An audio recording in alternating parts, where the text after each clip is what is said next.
To be honest, मेरी advice यही रहेगी कि ज्यादा इधर उधर हाथ मारने की जरूरत नहीं। दिल पे हाथ रख के फैसला लो, कॉन्फिडेंट रहो और आगे बढ़ो। सो निशांत सर, जैसे अभी तक हमने बात करे तो हमने काफी सारे बोल्ड पॉइंट्स के ऊपर बात कर लिया, जिनका फ्यूचर ऑफ टेस्टिंग से बहुत बड़ा एक रिलेशन है। स्टार्टिंग करें तो इकोसिस्टम में टेस्टिंग का क्या वैल्यू है। एक बंदा बस सीधे काम कर रहा है, कुछ देख नहीं रहा है, और दूसरा बंदा सब चीजें ऑब्जर्व कर रहा है, वैल्यू ऐड कर रहा है, वैल्यू एक्सचेंज कर रहा है और अपना काम कर रहा है। तो वो, मैंने सुना है ना कि जो रेशियो होता है ना गुड एम्प्लॉय और एवरेज एम्प्लॉय का, वो 80-20 का रेशियो होता है।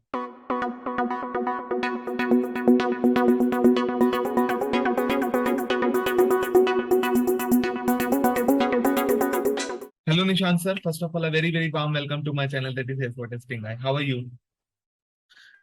Yes, fine fine, thank you Gandharv. नमस्ते, हाउ आर यू? नमस्ते सर, मैं बहुत बढ़िया। And first of all sir, thank you so much join करने के लिए। It really means a lot. आपने अपने इतने बिजी स्केड्यूल में से थोड़ा सा टाइम निकाला कि आज टेस्टिंग इकोसिस्टम में पॉडकास्ट के थ्रू वैल्यू ऐड करते हैं। फंडू टेस्टर तो काम कर ही रहा है, आज पॉडकास्टिंग का एक मैकेनिज्म यूज करते हैं। Definitely definitely. ट्रू। सो आज से मॉर्निंग है और टेस्टिंग के नाम हमारा आज का दिन स्टार्ट हो रहा है। जी जी। भाई तो आपका बैकग्राउंड बहुत बढ़िया है, सेल्स फोर्स टेस्टिंग गाय का वो लगाया है। True true, thank you so much sir. And sir, आज का जो ट्रेंडिंग हॉट टॉपिक की बात करें तो अगर हम आज हमें ना थोड़ा सा और पीछे जाना है कि बच्चे कर रहे हैं 10वीं, बच्चे कर रहे हैं 12वीं, उनके पेरेंट्स को एक चीज होता है कि कुछ भी करना उसका फ्यूचर क्या है, यू नो हाँ वो तो। लेकिन हम हैं टेस्टर्स, और हमें अगर किसी को गाइड करना है तो हमें सबसे पहले उसे ये बताना पड़ता है कि दिस इज द फ्यूचर। सो आज हम डिस्कशन करने वाले हैं what is the future of testing. Testing का ओके। स्कोप क्या है? यदि किसी फ्रेशर को या किसी बिगिनर को अपना टेस्टिंग में करियर स्टार्ट करना है तो उसे किस चीजों का ध्यान रखना होगा, उसे उसको लॉन्ग टर्म जर्नी में किस तरीके से टेक केयर करना होगा चीजें। सो अगर हम बात करें तो आज का जो टॉपिक है वो एक छोटी सी कोट पे बेस्ड है कि if you don't think about the future you can not have. Sir. Yes yes, nice quote. True. तो मेरा ऐसा मानना है, देखो मैंने जब मेरा इंजीनियरिंग कंप्लीट किया तब मैं क्लियर नहीं था कि मेरे को आगे क्या करना है, क्योंकि एक इंजीनियरिंग का एक पर्सपेक्टिव था, वो एक बड़ा सा एरिया है, उसके अंदर भी बहुत सारे एरिया है कि जैसे कोई बंदा कंप्यूटर साइंस करके आ रहा है या आईटी में से कंप्लीट किया है ग्रेजुएशन, तो उसके बाद भी क्या होगा कि बहुत सारी चीजें हैं, जैसे डेवऑप्स में जाना है, डेवलपर बनना जी। है, टेस्टर बनना है, या फिर सपोर्ट में जाएगा, बहुत सारी एरिया है। और उसके अलावा नॉन टेक्निकल एरिया भी है, वहां पे भी वो जा सकता है। तो सबसे पहले तो बिगिनर को मेरे क्या एडवाइस है कि इंजीनियरिंग में चाहे आप कर रहे हो, पढ़ाई कर रहे हो, मजे कर रहे हो, जो भी कर रहे हो, लेकिन eight the end of the engineering they should clear कि उसको क्या करना है। थ्रू आउट द इंजीनियरिंग में उसने बहुत सारे सब्जेक्ट की पढ़ाई किया होगा, जी। पाइथन हो गया, जावा हो गया, टेस्टिंग, डीबीएमएस, बहुत सारे सब्जेक्ट है। तो उसको एटलीस्ट वो पता होना चाहिए कि वो कौन से एरिया में स्ट्रांग है, कौन सा एरिया उसको अच्छा लगता है, उसके हिसाब से उसका फ्यूचर वो चूज कर सके। एक तो ये बात हो गई। दूसरा, सबसे बड़ा वो बिगिनर्स क्या गलती करता है कि वो क्लियर नहीं होते।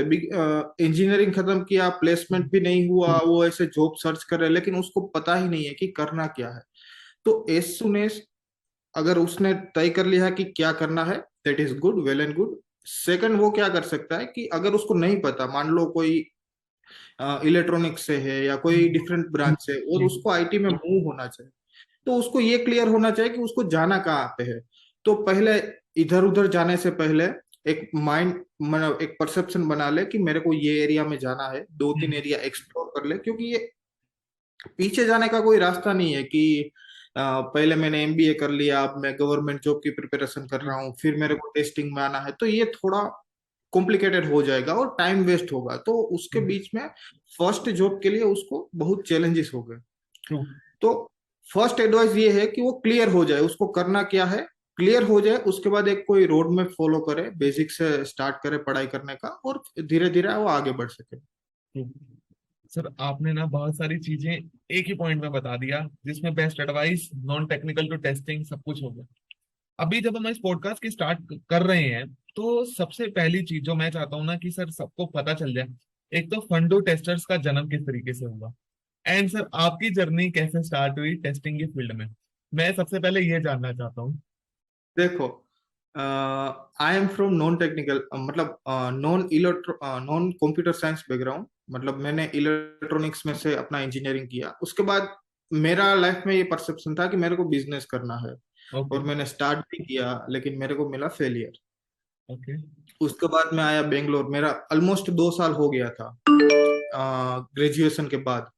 मेरे को जब मैं यहाँ पे आया तब मेरे को पता नहीं था कि हेलो वर्ल्ड का प्रोग्राम कैसे लिखना है, ओके। या टेस्टिंग क्या होती है, या कंप्यूटर साइंस क्या होता है। बस मुझे कंप्यूटर चलाना आता था। जी। तो उसके बाद से स्ट्रगल स्टार्ट हुई। एक्सीडेंटली मैं टेस्टर बना, लेकिन अब मैं एंजॉय कर रहा हूँ, हम्म। सीख रहा हूँ, सिखा रहा हूँ, पढ़ रहा हूँ, पढ़ाई कर रहा हूँ बहुत सारी चीजों का। तो मेरी जर्नी ऐसे स्टार्ट हुई। और और आपने क्या बोला दूसरा? फंडू टेस्टर्स। हाँ, फंडू टेस्टर का। तो फंडू टेस्टर का मतलब वो एक परसेप्शन था क्लियर कि मेरे को पढ़ाना मेरे को अच्छा लगता है। तो इनिशियली क्या होता था कि कंप्यूटर फील्ड ऐसा है, आईटी जॉब में हफ्ते में 2 दिन की छुट्टी मिलती है, जी। लेकिन बाकी में 1 दिन की छुट्टी मिलती है। तो हम्म। बैचलर था, बोर हो जाता था। वीकेंड में करना क्या है, चलो एक दो मूवी देख लिया, इधर उधर घूम लिया, उसके बाद करना क्या है, सोना है या क्या करना है।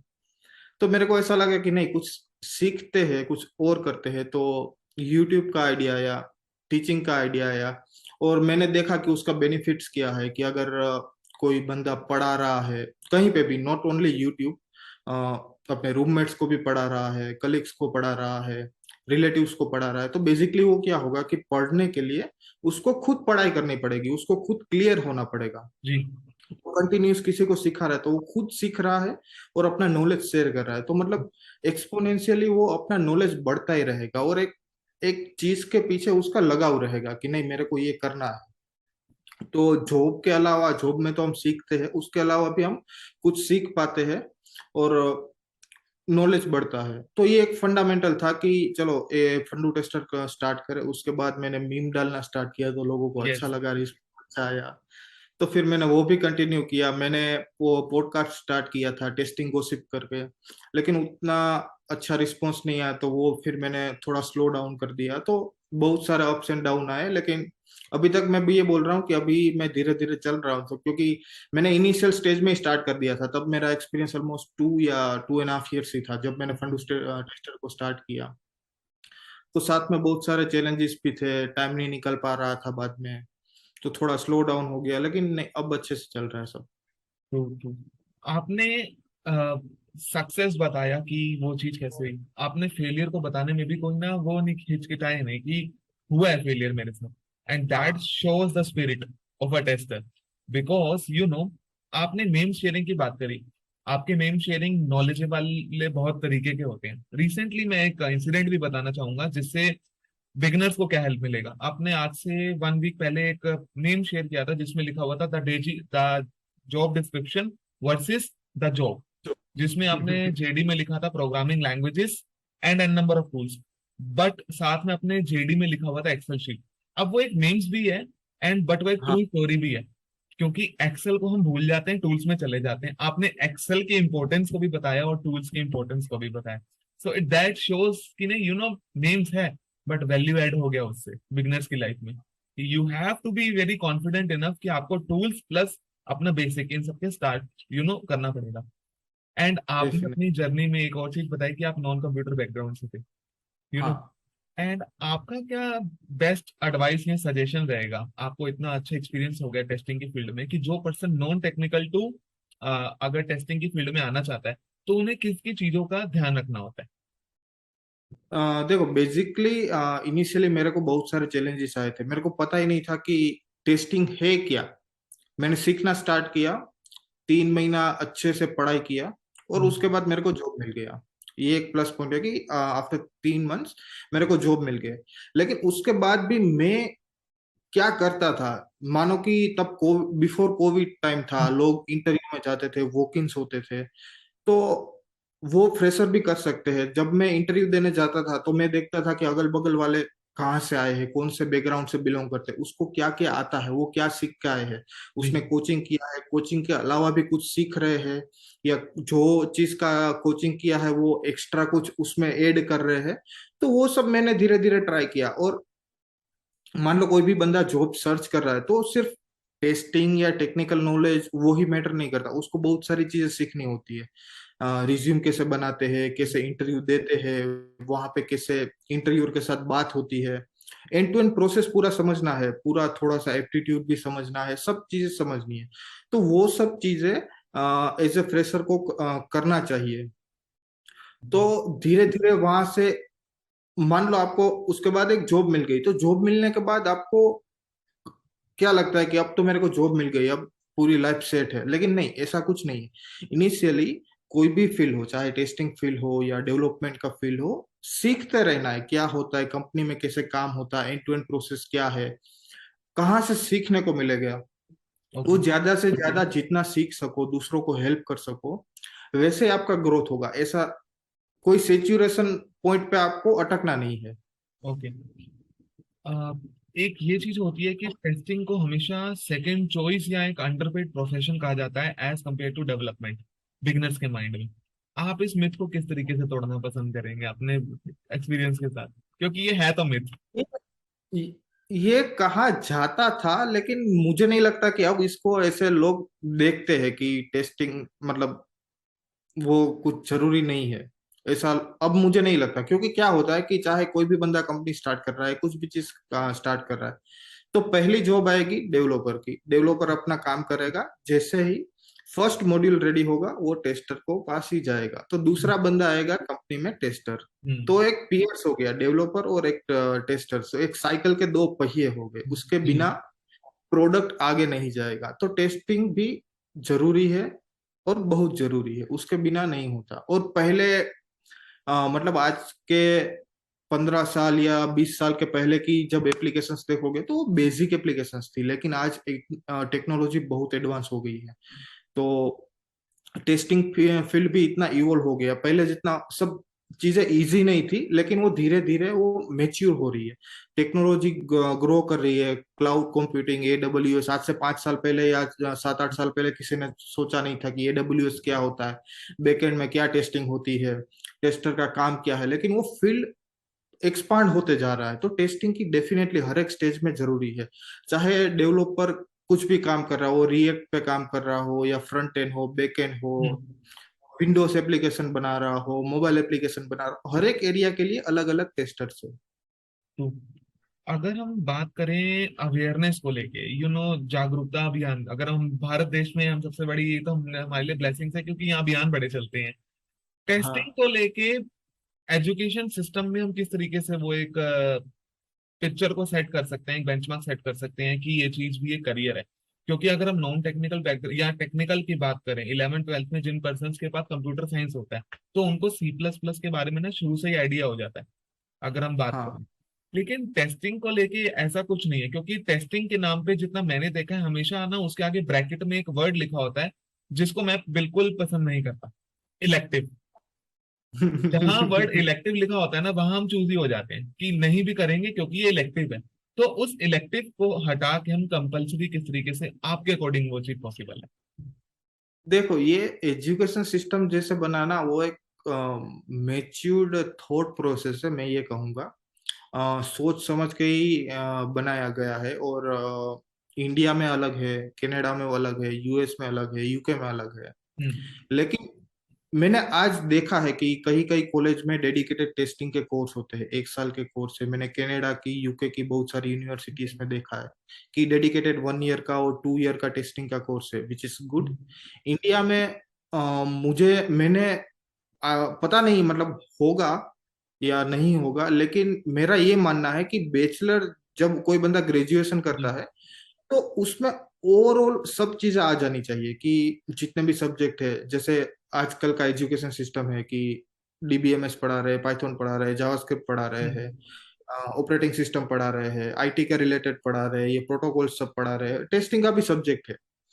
तो जो भी चीजें, मान लो आईटी में जो भी जॉब्स है उसके हिसाब से डेडिकेटेड सब्जेक्ट होना चाहिए, ताकि जी एटलीस्ट बच्चे क्लियर हो जाए कि भाई ये काम में, ये सब्जेक्ट में ये काम होता है, तो उसका एक बार थॉट प्रोसेस क्लियर हो गया कि वहां पे ये अगर मेरे को डीबीएमएस पढ़ना है, ए सब्जेक्ट है और उसमें इसके हिसाब से जॉब रहेगी। टेस्टिंग है तो ये ऐसा मतलब दिखता है, ऐसा वर्क होगा इसमें, ऐसी मेरी लाइफ होगी। उसके बाद कोई मास्टर कोर्स या उसके बाद ऑन टॉप ऑफ 1 साल या 2 साल का कोर्स है जैसे मास्टर डिग्रीज है, जी तो डेडिकेटेडली पर्टिकुलर सब्जेक्ट पे वो बंदा पढ़ाई करेगा 2 साल या 1 साल। लेकिन अभी क्या हो रहा है कि मास्टर डिग्री का परसेप्शन क्या हो गया कि जिसको प्रोफेसर बनना है या फिर टीचिंग लाइन में जाना है वो मास्टर डिग्री करेगा, अदरवाइज बैचलर डिग्री के बाद सीधा स्टार्ट कर देगा। यस तो मेरे हिसाब से अगर होना है सब्जेक्ट, वेल एंड गुड, नहीं भी है तो कुछ हम कर नहीं सकते, लेकिन परसेप्शन ये है कि होना चाहिए। यस एटलीस्ट उसको मिनिमम एडवाइस मिले, फंडा क्लियर हो जाए और उसका परसेप्शन क्लियर हो कि टेस्टिंग है क्या। यस क्योंकि मैंने बहुत बार देखा है कि कोई बंदा बोलता है कि मेरे को टेस्टिंग में जॉब लग गई, फ्रेशर बोलता है, लेकिन उसको पता नहीं है टेस्टिंग में करना क्या है। दिस तो इज वो नहीं होना चीज चाहिए। को हाँ। यहाँ पे हाईलाइट करना हमें कि वो, क्योंकि क्या होता है कि अगर हम बात करें ना कि अब हमेशा अगर मैं कॉलेज लेवल से बात करूँ, क्योंकि मैं बिल्कुल ग्राउंड लेवल पे विजिट कर रहा हूँ चीजों को, तो मैं वहां पर हाँ। जाके एक चीज को आइडेंटिफाई करता हूँ कि वो कहते हैं कि अगर डेवलपमेंट में नहीं हुआ तो टेस्टिंग तो है ही है। वो उनको जो सेकंड चॉइस का मिथ है ना, उसको बदलना है। एंड वो हाँ। एजुकेशन सिस्टम से ही बदला जा सकता है, या तो फिर मेरे गेस्ट के एक्सपीरियंस के साथ, और कोई मेरे को दूसरा रास्ता नजर नहीं आता। हाँ, वो मेरा भी ऐसा ही व्यू है। ऐसा नहीं होना चाहिए कि डेवलपमेंट में नहीं हुआ तो टेस्टिंग है। डेवलपमेंट या टेस्टिंग दोनों में से एक चूज करो, ऐसा नहीं कि इसमें नहीं हुआ तो इसमें आओगे। जी ये जी नहीं होना जी। अगर हम बात करें डेवलपमेंट वर्सेस टेस्टिंग की, हम यहाँ डेवलपमेंट वर्सेस टेस्टिंग को कंपैरिजन नहीं कर रहे, हम उनके की एस्पेक्ट के थ्रू वैल्यू एडिशन को लेके बात करेंगे। As a developer, for example consider a situation की एक पर्सन है, उसका नाम जॉन है, जो फ्रंट एंड डेवलपर है, ठीक है। चाहिए। ओके। उसने वो कुछ भी करता है और वो अपनी जो भी चीजों को करता है वो लिंक्डइन पे as a professional social media के थ्रू अपनी स्किल्स को शोकेस करता है as an developer. Okay. But as a tester, how to showcase? As a tester how to showcase, good question Gandhar. So ऐसे बहुत सारी चीजें हैं जो एज ए टेस्टर्स हम शोकेस कर सकते हैं।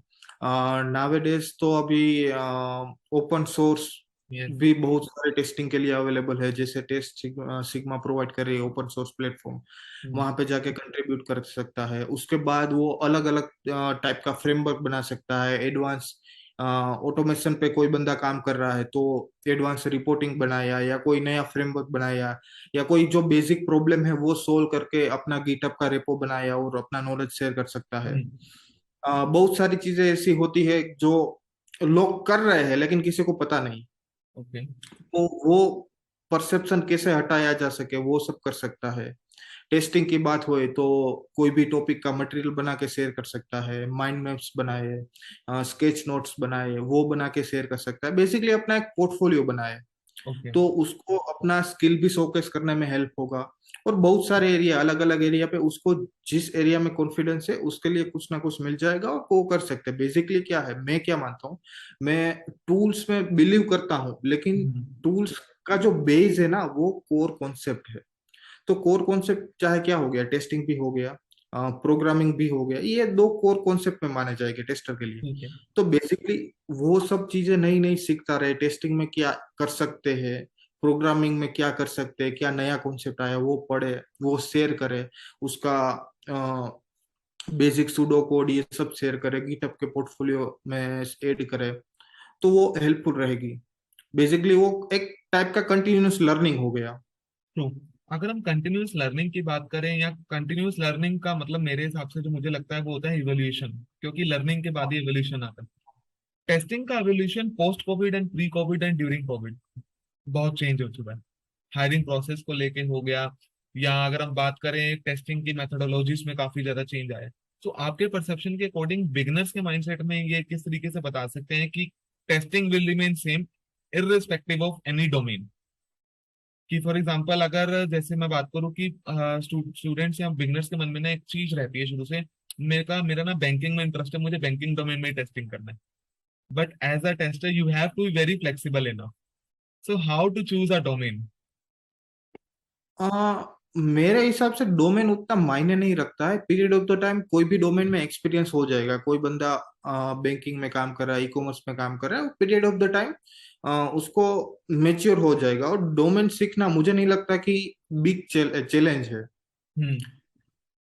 बेसिकली अगर आप एंड ऑफ द डे आप कोई डोमेन में काम कर रहा हो तो एंड ऑफ द डे क्या होगा कि वो एक back and, front end and web application है। तो उसकी थॉट प्रोसेस सेम रहेगी। जी। मतलब जो ई कॉमर्स में वेबसाइट मिलेगी फ्लिपकार्ट में, वहां पे भी चेक बॉक्स है, सर्च बार है, फंक्शनैलिटी है वेब हम्म। एप्लीकेशन की। सिमिलर में बैंकिंग में जाऊं तो वहां पे भी सर्च, वो सब फंक्शनैलिटी है। तो वो एक पार्ट से क्लियर हो गया कि 50% उसको सेम ही करना है, ये डोमेन में जाए या ये डोमेन में जाए। दूसरा चैलेंजेस कहाँ है कि उसको बिजनेस रूल्स सीखने पड़ेंगे। डोमेन टू डोमेन वो सब चेंज होगा, एंड टू एंड प्रोसेस पूरा चेंज होगा। तो if someone is thinking about the domain, then they should understand business. Business कैसे चलता है वो सीखना पड़ेगा कि ये बैंकिंग की एप्लीकेशन है तो वो कैसे चलनी चाहिए, उसमें कैसे रूल्स होने चाहिए, वो कैसे बिजनेस करती है, जी। और कैसे यूजर फ्रेंडली बना सके उसका। यूजर कौन का बंदा यूज करने वाला है, चाहे ऐसा हो कि बैंक की एप्लीकेशन है तो बैंक के जो एम्प्लॉयज है वही यूज करे, जी। या फिर वो एंड यूजर के लिए बनी हो, या हम्म। फिर कोई बंदा फ्लिपकार्ट के लिए काम करता है तो फ्लिपकार्ट, उसका एक परसेप्शन होना चाहिए कि ट्रू। फ्लिपकार्ट कौन यूज करेगा। कि बिजनेस समझा, रेवेन्यू कहाँ से आई, उसके बाद वो तो कोई भी यूज करता है, सब्जी वाला भी यूज करता है, इंजीनियर भी यूज करता है, डॉक्टर भी यूज करता है। तो हम्म। उसके हिसाब से कंपेटेबल है या नहीं। ट्रू। तो एक बिजनेस का परसेप्शन हो गया। उसके बाद आपने बोला कि डोमेन, ये बिजनेस समझ गया, उसके बाद बाकी का एरिया सब सेम ही है। ओके। तो उतना वो नहीं जाना चाहिए कि उतना, मतलब माइंडसेट नहीं बनाना चाहिए कि मेरे को यही डोमेन में जाना है या यही डोमेन में जाना है। बेसिकली उसको टेक्नोलॉजी पे फोकस करना चाहिए कि अगर मैं एक टेक्नोलॉजी पे काम कर रहा हूँ और वो टेक्नोलॉजी में आगे कौन सी टेक्नोलॉजी एडप्ट कर सकूं, या वो टेक्नोलॉजी कहाँ पे एक्सपांड होती है। हम्म। एक बंदे का एक प्रोफाइल बन जाता है कि फॉर जी। एग्जांपल मान लो कि मेरा कोर प्रोग्रामिंग लैंग्वेज है, मैं जावा पे काम कर रहा हूँ। तो जावा के हिसाब से मैं कैसे वेब एप्लीकेशन टेस्ट कर सकता, तो तब मेरे को जावा प्लस सिलेनियम जाएगा। एपीआई टेस्टिंग करना है तो जावा प्लस रेस्ट एश्योर्ड जाएगा। जी। बट सेम कोई पाइथन वाला बंदा है या जावा स्क्रिप्ट वाला बंदा है, उसके लिए वो सब लाइब्रेरी या एरिया अलग हो जाएगा। ट्रू। टेस्टर को डोमेन चेंज कर सकते हैं, नो प्रॉब्लम, बट उसको अपना कोर जो प्रोफाइल है वो चेंज नहीं करना चाहिए। यस। जिसके साथ कंफर्टेबल है उसमें आगे आगे ग्रो करता जाए। ट्रू। एक सबसे बड़ा जो मिथ आज के टाइम पे मार्केट में चल रहा है, कि जो मैंने अपना इंटरेक्शन किया है स्टूडेंट्स के साथ, कि ऑटोमेशन की दौड़ में सब भागी जा रहे हैं, भागी जा रहे हैं। बट ऑटोमेशन की दौड़ में क्या होता है कि आपका जो टेस्टिंग, जो एग्जिस्टिंग टेस्टिंग है ना, वो छूट रहा है। क्योंकि उनके मन में, एक माइंड में एक ना एक चीज आ गई है, मॉनेटरी फैक्टर। दैट कंपनीज उनको पे कर रही हैं जिनको ऑटोमेशन आता है। लेकिन वो उस पेमेंट को रिसीव करने के चक्कर में, उस दौड़ में, जो बेसिक टेस्टिंग में जो गलतियां कर रहे हैं, लाइक यूजेबिलिटी को छोड़ रहे हैं, क्योंकि मोर फंक्शनल हो गए हैं बट यूजेबिलिटी को छोड़ रहे हैं। इसलिए एक चीज भी कही जाती है, जो मेरे को एक किसी मेरे गेस्ट ने कही थी, जिसको मैं हमेशा रिपीट करना जरूरी समझता हूँ, कि अगर आपके पास एक टीम है, उसमें 4 लोग हैं और जिसमें एक टेस्टर है ना, बाकी सब हैट पहनेंगे लेकिन जो टेस्टर है वो शूज पहनेगा। क्योंकि वो यूजेबिलिटी के अकॉर्डिंग देखेगा कि उसका बिजनेस यूजर कौन सकता है। फॉर एग्जाम्पल, वो एक शॉपकीपर भी हो सकता है, ग्रोसरी वाला भी हो सकता है, एक वेजिटेबल सेलर भी हो सकता है, डॉक्टर, इंजीनियर और टेस्टर खुद एक के भी हो सकता है। तो ये चीज है। सो नॉर्मल टेस्टिंग से अगर ऑटोमेशन की तरफ मुझे जाना है, तो जो गलतियां बिगिनर्स कर रहे हैं, उनको कौन कौन सी गलती कर रहे हैं और वो उन गलतियों से किस तरीके से ओवरकम कर सकते हैं। देखो सबसे पहले तो उसका एक परसेप्शन ही अलग सा बन गया है कि एक मैन्युअल है, एक ऑटोमेशन है। यस। ये वो ऑल टुगेदर एक पैकेज है। वो पैकेज का नाम है टेस्टर। उसके अंदर सब कुछ है, मैन्युअल है, ऑटोमेशन है, या सिक्योरिटी है, ईटीएल टेस्टर है। वो एक अलग अलग प्रोफाइल हो गई। तो आप कौन से एरिया के साथ सबसे पहले तो कंफर्टेबल हो। और जैसे लिंक्डइन में दिखाया जाता है कि कोई बंदा ऑटोमेशन करता है तो उसको मैन्युअल नहीं आता है, या मैन्युअल को मैन्युअल बोलना ही नहीं चाहिए, मतलब वो एक टेस्टिंग का एक कोर टेक्निकल वैल्यू हो गया, वो ट्रू। पता नहीं होना चाहिए। तो मुझे का क्या लगता है कि मैंने ऐसा अभी तक नहीं देखा कि कोई डेवलपर नई टेक्नोलॉजी की बात कर रहा है तो वो अपने जो डेवलपमेंट की जो वैल्यूज है, हम्म। डिजाइन प्रिंसिपल है, कोडिंग स्टैंडर्ड है, वो सब चीजें भूल जाए, या डिजाइन फंडामेंटल उप्स कॉन्सेप्ट, वो सब की बातें नहीं करता। तो वो डेवलपर को कोई क्यों नहीं पूछता कि भाई तुम टेक्नोलॉजी की बात कर रहे हो लेकिन ये बातें क्यों नहीं कर रहे हो। जी। टेस्टर को सब पूछता है कि तुम ऑटोमेशन की बात कर रहे हो तो तुम्हारा भाई एनालिटिकल थिंकिंग कहाँ गया, टेस्टिंग स्ट्रेटजी हम्म। कहाँ गया, ये सब पूछते हो। तो वो एक बाय डिफॉल्ट चीजें आती है। टेस्टर है तो ये सब चीजें तुम्हारी बाय डिफॉल्ट है, वो एक बेस वैल्यू है। बेस अगर नहीं है तो इमारत आगे नहीं बढ़ ऊंची सकता। नहीं जाएगी, वो कभी भी धस जाएगी। ठीक है। तो ये बाय डिफॉल्ट कोर वैल्यू है कि टेस्टर है तो उसको ये सब चीजें सीखना ही है। चाहे इंटरव्यू के लिए सीख रहे हो, या काम के लिए सीख रहे हो, या एप्लीकेशन अच्छा बनाने के लिए सीख रहे हो, end of the day testing क्या कर रहा है, चाहे कुछ भी कर रहा है, मैन्युअल कर रहा है, ऑटोमेशन कर रहा है, ईटीएल कर रहा है, वो एक बिजनेस में वैल्यू ऐड कर रहा है और यूजर के लिए अच्छा सा बेहतर एप्लीकेशन बनाने की ट्राई कर रहा है। जी। डेवलपर के साथ टेस्टर भी यही कर रहा है, और बाकी की सारी टीम एप्लीकेशन को बेहतर से बेहतर बना रही है अपनी स्किल से। जी। तो ये देखना नहीं चाहिए कि मैन्युअल वर्सेस ऑटोमेशन क्या है, उसमें बहुत सारे एरिया है। तुम फंक्शनल टेस्टर का एज ए फंक्शनल टेस्टर काम कर रहे हो तो क्या बिजनेस पॉइंट ऑफ व्यू काम कर रहे हो, बिजनेस टीम के साथ डील करके। दूसरी जो टेस्टिंग में दूसरे एरिया है, जैसे ऑटोमेशन की टीम हो गई, टीम अलग। इसलिए मैं बोल रहा हूँ क्योंकि एक डेडिकेटेड बंदा होता है, कोई भी बंदा सब चीजें कर नहीं सकता। जी। जैसे मैं डेवलपर का एग्जांपल लूं तो फ्रंट एंड है, बैक एंड है, बहुत सारी माइक्रो सर्विसेज है। तो वो उसके लिए एक डेडिकेटेड बंदा है, वो एक बंदा एक ही टाइम पे सब चीजों पे काम नहीं कर सकता। बिल्कुल। सिमिलर में कोई टेस्टर है, उसका वो अच्छा है बिजनेस समझने के लिए, टेस्ट करने में अच्छा है, तो उसका एक वो एक कोर एरिया हो गया, उसमें उसको डटे रहना चाहिए। दूसरा बंदा है कि जिसको कोडिंग अच्छा आता है, हम्म। टेस्टिंग भी आता है, और ऑटोमेशन कर लेता है, तो उसको ऑटोमेशन करना चाहिए, नो डाउट। कोई बंदा को सिक्योरिटी में समझ आती है, तो एक हम्म। टेस्टिंग का अलग से प्रोफाइल हो गया। तो उसको वही फील्ड में फोकस करना चाहिए। और जहां तक मैं मानता हूं ना कि लोग एज ए फ्रेशर या एज ए बिगिनर, जिसको 1-2 साल का एक्सपीरियंस है, वो एक ही उसका फोकस है कि मैन्युअल या ऑटोमेशन, नहीं, दो हम्म। चीज नहीं है, बहुत सारी चीज है, लेकिन एंड ऑफ द डे तुम टेस्टर हो। टेस्टर हो। हाँ। और बिगिनर में आपने बोला कि क्या क्या गलतियां करते हैं, जी। तो गलतियां ये होती है कि बंदा, मैंने दूसरी बार तीसरी बार हर एक बार मैं यही बोलता हूँ कि जो कोर फंडामेंटल वैल्यू है ना वो भूल जाते हैं। टूल्स, चाहे कोई भी टूल्स हो, मैं टाइम पीरियड की बात करूं तो 2000 आई गेस 18-19 में प्रोटेक्टर, लोग प्रोटेक्टर प्रोटेक्टर कर रहे थे। यस। उसके बाद जावास्क्रिप्ट बेस भी बहुत सारे फ्रेमवर्क आए, मोका आया, मका का आया, जास्मिन आया। वो कहीं ना कहीं लोग यूज कर रहे हैं, लेकिन जावास्क्रिप्ट बेस ही प्रोटेक्टर था, जावास्क्रिप्ट बेस ही मका का है, मोका है, उसके बाद अभी जावास्क्रिप्ट बेस ही अ, जैस्मिन। ये साइप्रस चल रहा है। सिप्रस। यस। ठीक है। हाँ, तो कोई बंदे का ये देखो, ये एक लेयर हो गया कि पहले कौन आया, प्रोटेक्टर, मक्का का ये आया, अब साइप्रस लेटेस्ट है, लेकिन उसके नीचे बेस वैल्यू क्या है, जावास्क्रिप्ट। जावास्क्रिप्ट। तो अगर जावास्क्रिप्ट बंदे को आता है तो उसके लिए चाहे 5 टूल आए, 6 टूल आए, वो बंदा कर लेगा 1 महीने में। उसको सिंटेक्स ही चेंज करना है, उसका फंडामेंटल क्लियर है।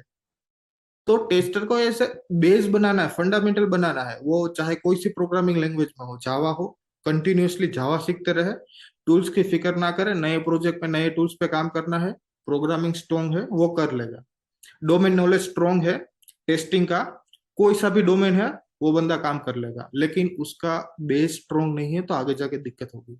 ओके। सो निशान सर, जैसे अभी तक हमने बात करे तो हमने काफी सारे बोल्ड पॉइंट्स के ऊपर बात कर लिया, जिनका फ्यूचर ऑफ टेस्टिंग से बहुत बड़ा एक रिलेशन है। स्टार्टिंग करें तो इकोसिस्टम में टेस्टिंग का क्या वैल्यू है। आपने एक बहुत अच्छा एग्जांपल दिया, एक साइकिल दो पहिए, एक के बिना दूसरा, दूसरे के बिना पहले वाला अधूरा। एक सबसे बड़ा जो एक चीज आती है वो टेस्टर, मतलब वो हर किसी एक ह्यूमन बिहेवियर में एक फीचर होता है, presence of mind, how proactive you are. ये जो दो पीस है ना, ये लाइफ चेंजिंग एस्पेक्ट्स हो सकते हैं किसी भी ह्यूमन बीइंग में, इररिस्पेक्टिव ऑफ द जो भी वो पर्सन किसी भी प्रोफेशन में हो। लेकिन सही है। प्रेजेंस ऑफ माइंड एक टेस्टर के लिए कितना बड़ा रोल प्ले करता है एक ऑर्गेनाइजेशन में। बहुत, ये बहुत मतलब टू द पॉइंट क्वेश्चन है। प्रेजेंस ऑफ माइंड मतलब अगर आप या कोई भी बंदा जो काम कर रहा है या जो दूसरों के बात से सीख रहा है, तो उसका जो नॉलेज है ना वो दूसरों से कहीं ऊपर होगा। एक बंदा बस सीधे काम कर रहा है, कुछ देख नहीं रहा है, और दूसरा बंदा सब चीजें ऑब्जर्व कर रहा है, वैल्यू ऐड कर रहा है, वैल्यू एक्सचेंज कर रहा है और अपना काम कर रहा है। तो वो मैंने सुना है ना कि जो रेशियो होता है ना गुड एम्प्लॉय और एवरेज एम्प्लॉय का, वो 80-20 का रेशियो होता है। यस। अगर तुम्हारा परसेप्शन क्लियर है, ब्रोडर माइंड से काम कर रहे हो और सीखने की चाह रखता है कोई भी बंदा, तो वो 20% में जाएगा कि वो एक्सीलेंट बंदे हैं वहां पे, और बाकी के सारे 80% में रहेंगे। तो उसके लिए बहुत सारी चीजें कर सकते हैं। कि मैंने देखा है कि कोई भी बंदा एप्लीकेशन पे काम कर रहा है, चाहे फंक्शनल टेस्टिंग कर रहा हो या ऑटोमेशन टेस्टिंग कर रहा हो, उसको उसके मॉड्यूल्स के बारे में ही पता है, बाकी कुछ चीजें के बारे में पता नहीं है। या फिर कोई भी बंदा ऑटोमेशन पे काम कर रहा है, फ्रेमवर्क बना रहा है, तो उसको स्क्रिप्ट उसके पार्ट की कैसे लिखना है वो पता है, फ्रेमवर्क में क्या हो रहा है उसको पता ही नहीं है, जी। या फ्लो क्या है वो पता ही नहीं। तो सीखना चाहिए डेफिनेटली, थोड़ा नॉलेज बढ़ेगा, परसेप्शन क्लियर होगा। दूसरा चीज है कि इनडायरेक्टली आप कैसे कैसे सीख सकते हो या आपका नॉलेज गेन कर सकते हो। तो उसमें बहुत सारी चीजें हैं कि अच्छे अच्छे जो टेस्टर्स है, जो टेस्टिंग का नॉलेज शेयर करते हैं, उसको सोशल मीडिया पे फॉलो करो, चाहे यूट्यूब हो, लिंक्डइन हो, वोट एवर ट्विटर हो। उसके बाद है कि आप कोई सी भी मीटिंग में जाओ तो ऐसे मत करो कि ये मीटिंग काम की नहीं है। नो डाउट होती है ऐसी मीटिंग, फ्रेंडली स्पीकिंग ऑनेस्टली, कि कोई काम की नहीं है, इग्नोर करो। बाकी 80% या 90% मीटिंग में से कुछ ना कुछ सीखने को मिलेगा। एटलीस्ट अगर कुछ सीखने को नहीं मिलता, सामने वाले बंदा कैसे बोलता है, उसका प्रेजेंटेशन कैसा है, तो वो स्किल तुम एडप्ट कर सकते हो। वो तो एक इनडायरेक्टली लर्निंग हो गया, तुम कुछ ना कुछ चीजें सीख रहे हो। जी। उसके बाद बिजनेस टीम वालों के साथ बैठे हो या कोई मैनेजर के साथ बात कर रहे हो, उसका नजरिया क्या है, उसका वो एप्लीकेशन को कैसे देखता है, वो प्रोडक्ट को कैसे देखता है, हम्म। टेस्टर प्रोडक्ट को कैसे देखता है, डेवलपर प्रोडक्ट को कैसे देखता है, वो सब समझो। फिर डेवलपर के बाद पास टेस्टर बग्स लेके जाता है कि भाई ये नहीं चल रहा है, तू देखेगा जरा सा। वो फिर वो देख रहा है, डिबग कर रहा है डेवलपर, और टेस्टर अपने फोन में लगा हुआ है। समझ में। यहाँ बहुत चीजें सीखने को मिलेगी कि अगर डेवलपर कोई इश्यू हो गया, वो रेप्लिकेट कर रहा है, वो डिबग कर रहा है, तो वो कैसे डिबग कर रहा है, वो क्या क्या इनपुट्स दे रहा है, क्या वो सेम चीजें मैं कर सकता हूँ। उसके पास भी, टेस्टर के पास बहुत सारी कंपनियों में कोड का एक्सेस होता है। जी। एप्लीकेशन में क्या होता है, लोग्स जाके समझो, कौन सी माइक्रो सर्विसेज है, या कहाँ पे डेटा स्टोर हो रहा है, डीबी में जाके देखो क्या हो रहा है। तो वो काम रेपिडली होगा। उसके बाद दूसरे टेस्टर की हेल्प करो। तुम्हारे टीम में कोई भी बंदा है उसको नहीं आ रहा है, उसको जाके हेल्प करो। हो सकता हो 2 महीने के बाद सेम प्रॉब्लम तुम भी फेस करने वाले हो, तुम्हें पता है, तो तुम्हारा काम ऐसे चुटकी में हो जाएगा। जी। तो बहुत सारी चीजें हैं जो इनडायरेक्टली सीखनी, कोई सीखने को बोलेगा नहीं, लेकिन अगर तुम प्रोएक्टिव होकर सीखोगे तो वैल्यू एड होगी और तुम्हारा काम फटाफट हो जाएगा। ट्रू। अगर हम जो मैं देखता हूँ आज के टाइम पे, एक छोटा सा जो गड़बड़ी मैं देख रहा हूँ आज के टाइम पे इंटरेक्शन करने के बाद बिजनेस के साथ, उनका ये होता है कि 6 महीने ट्रेनिंग कर रहे हैं, टेस्टिंग सीख लिया, टेस्टिंग को उन्होंने देख लिया जो उन्होंने मटेरियल है, क्योंकि इंटरनेट पे मटेरियल की कमी नहीं है। टेस्टिंग हाँ। डालेंगे तो आपको कोविड की टेस्टिंग भी आ जाएगी, सॉफ्टवेयर टेस्टिंग भी आ जाएगी, सारी आ जाएगी। That shows the importance of a testing. But एक प्रॉब्लम ये होता है कि भैया मैंने ना टेस्टिंग तो कर ली, मैंने ये टेस्ट केसेस लिख लिए, बट मैं कॉन्फिडेंट इनफ नहीं हूँ। तो मेरा सवाल आया, भैया तुम कॉन्फिडेंट इनफ क्यों नहीं हो? क्योंकि मेरे टेस्ट केसेस किसी ने रिव्यू नहीं किए। जो टेस्ट केसेस रिव्यू की डिपेंडेंसी है अपने से बड़े एक्सपीरियंस होल्डर के पास, उस पर्टिकुलर चीज को आप किस तरीके से हैंडल करना चाहेंगे यहाँ पे, और एक क्या मैसेज देना चाहेंगे उन लीडर्स को बेसिकली? देखो एक माइंडसेट है ये। सबसे पहले को फ्रेशर गलतियां क्या करता है इनिशियल स्टेज में, कि वो कॉन्फिडेंट नहीं है। दूसरा ये है कि वो सीरियस नहीं है। वो अभी इंजीनियरिंग बैकग्राउंड से या ग्रेजुएशन करके आए हैं, वो ऐसा सोचते हैं कि वहां पे सैटरडे संडे मूवी देखने जाना, खाना पीना जाना, वो जॉब मिल जाए उसके बाद भी चिल वाली लाइफ है, वो हम्म। नहीं है। वहां पे आप एक रिस्पॉन्सिबल हो एक चीज के लिए, और आपको उस पर फ्यूचर बनाना है, तो एक क्लियर होना पड़ेगा, कॉन्फिडेंट होना पड़ेगा, और काम के ऊपर भी क्लियर होना पड़ेगा। कि ये नहीं है कि भाई वो एक एक माइंडसेट का एक शिफ्ट हो गया। जी। कॉलेज में क्या है कि पढ़ाई कर लिया, एग्जाम में क्वेश्चन आए, लिख दिया जो आता था, और जितना मार्क मिल रहा था मिल गया। हम्म। लेकिन यहाँ पे नहीं, यहाँ पे तुम जो काम कर रहे हो टू द पॉइंट होना चाहिए, यू हैव टू गिव 100%। तो एक कॉन्फिडेंस और वैल्यू के साथ चीजें फ्रेशर को काम करनी चाहिए। और दूसरी बात है कि रिव्यू की, टेस्ट केस रिव्यू होगा या नहीं होगा। देख, बड़ी कंपनी है, मेच्योर्ड टीम है, तो उसमें ये सब रिव्यू प्रोसेस ये सब होती है।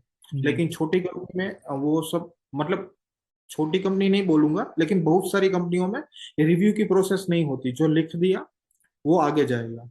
तो कॉन्फिडेंट, ये चीज का कॉन्फिडेंट रहना है कि मैं एक टेस्ट केस लिख रहा हूँ तो एंड टू एंड वो कैसे चलेगा। हम्म।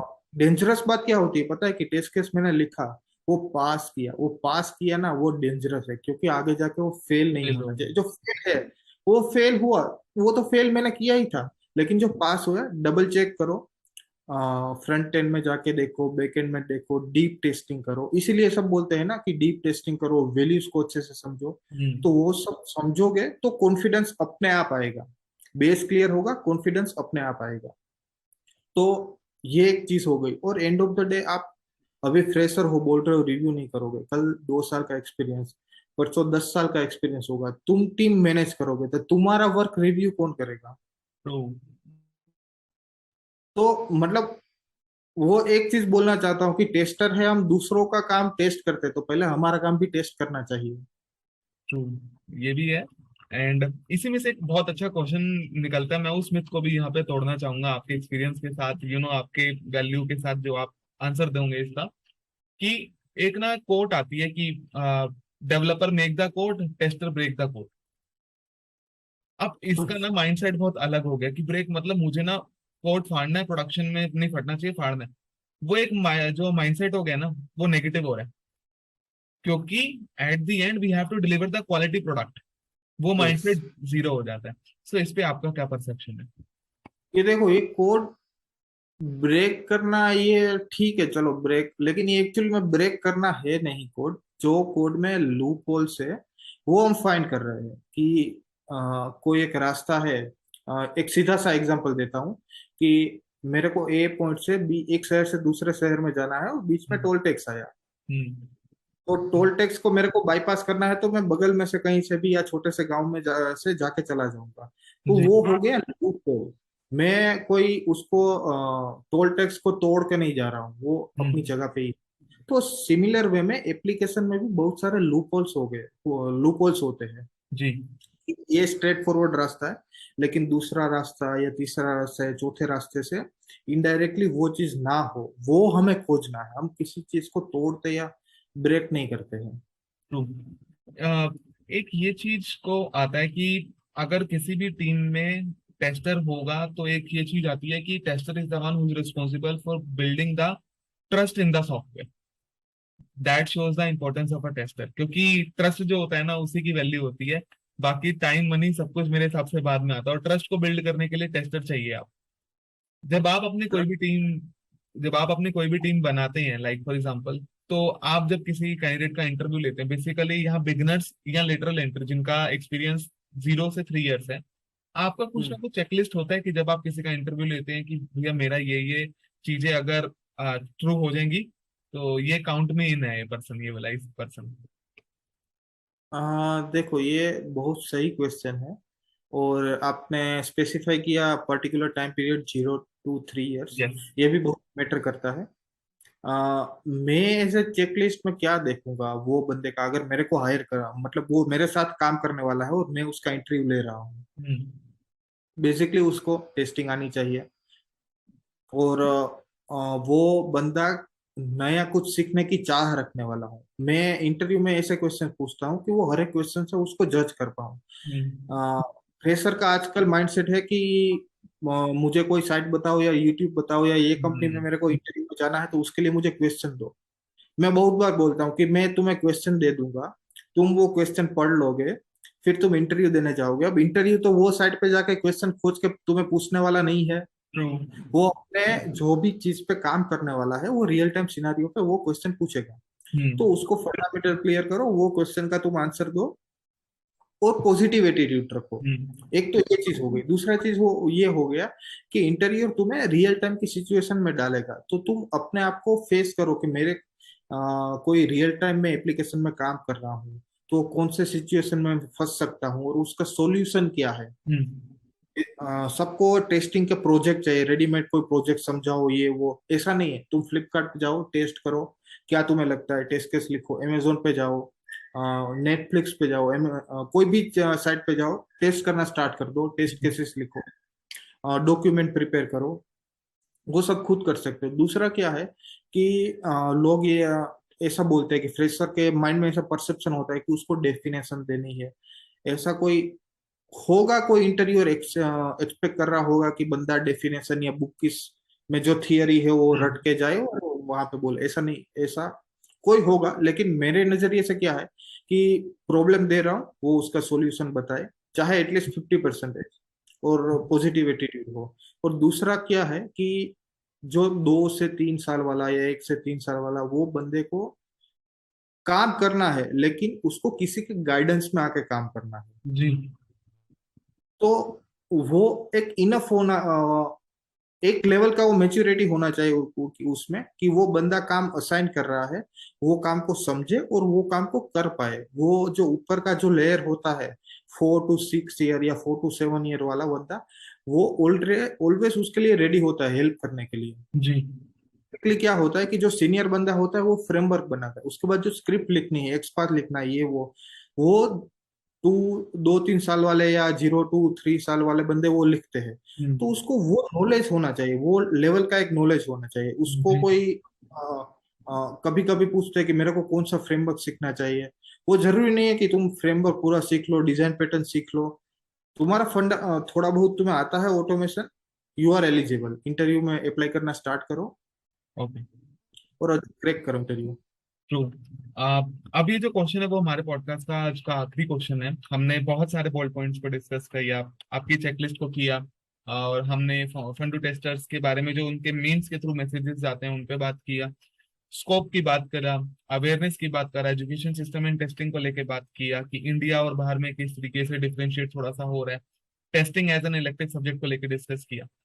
आपकी क्या बेस्ट एडवाइस रहेंगी उन अपकमिंग एस्पायरिंग बिगनर्स को जो अपना सॉफ्टवेयर टेस्टिंग करियर में अपने करियर को एक ब्राइट फ्यूचर को स्टार्ट करना चाहते हैं? टू बी ऑनेस्ट, मेरी एडवाइस यही रहेगी कि ज्यादा इधर उधर हाथ मारने की जरूरत नहीं। दिल पे हाथ रख के फैसला लो, कॉन्फिडेंट रहो और आगे बढ़ो। क्योंकि एंड ऑफ द डे कोई भी बंदा अपने फैमिली के लिए पैसा कमा रहा है, अच्छे उसको घर चलाना है और अच्छे से काम करना है, जी। तो एटलीस्ट उसको ये चीज के लिए आज नहीं तो कल उसको समझना पड़ेगा कि खुद फैसला ले सके और डिस्ट्रैक्ट ना हो। आजकल लोग डिस्ट्रैक्ट हो जाते हैं बहुत। सोशल मीडिया में कोई ये बोलता है कि नहीं ये टेक्नोलॉजी ट्रेंडिंग है, मेरे को वो सीखना चाहिए, या वाई टेक्नोलॉजी ट्रेंडिंग है, मेरे को वो सीखना चाहिए। ऐसा नहीं है। तुम्हारी प्रोफाइल क्या है, तुम्हें फ्यूचर में कहाँ पे पहुंचना है, उसके हिसाब से तुम डिसीजन लो और उसके हिसाब से तुम अपना नॉलेज गेन करो और आगे काम करो, बिजनेस में वैल्यू एड करो और कॉन्फिडेंट रहना है लाइफ में। या एक जगह पे जाके दूसरे जगह पे चले जाना, या मतलब वो होता है ना माइंड सेट कि अब यहाँ पे मजा नहीं आया वहां पे चले जा, ऐसा नहीं करना है। कॉन्फिडेंट रह के डिसीजन लेना है और जो डिसीजन लिया उसको सही करने का हौसला रखना है। True, true, true.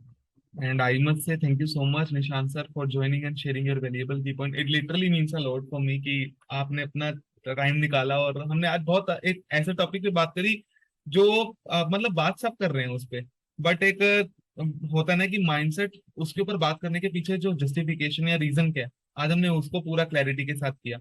And I must say thank you so much once again Nishant sir for joining, it really means a lot for me. Thank you Gandharv opportunity देने के लिए, और आप फ्रेशर के लिए बहुत अच्छा काम कर रहे हो, ये मैं जरूर कहूंगा। Thank you so much sir.